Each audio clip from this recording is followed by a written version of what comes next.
ज्ञान सुना दे विधि बता दे, हो मेरा कल्याण भक्त मैं अर्ज करूं। ज्ञान सुना दे विधि बता दे, हो मेरा कल्याण भक्त मैं अर्ज करूं।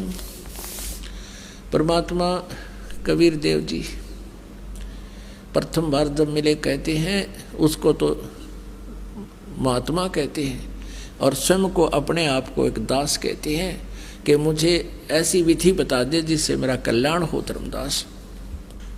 ज्ञान सुना दे विधि बता दे, हो मेरा कल्याण भक्त मैं अर्ज करूं। धर्मदास जब न्यो बोला, 68 तीर्थ नाऊंगा। धर्मदास जब न्यो बोला, 68 तीर्थ नाऊंगा। गीता जी का पाठ करता हूँ, इस विध मुक्ति पाऊंगा।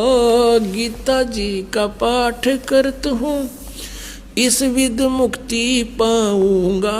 राम कृष्ण के गुण गाऊंगा, मिल स्वर्ग में स्थान भक्त में अर्ज करूं। ज्ञान सुना दे विधि बता दे, हो मेरा कल्याण भक्त में अर्ज करूं।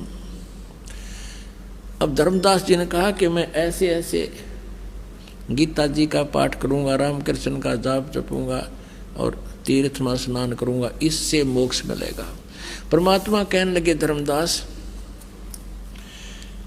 जिस तालाब में, जिस जोहड़ में तूने स्नान किया और जल का लोटा भर के उसने साथ रखा हुआ था, उस जोहड़ से, तालाब से, मथुरा के सरोवर से, उसमें जीव जंतु घूम रहे थे उस जल में, लोटे के जल में।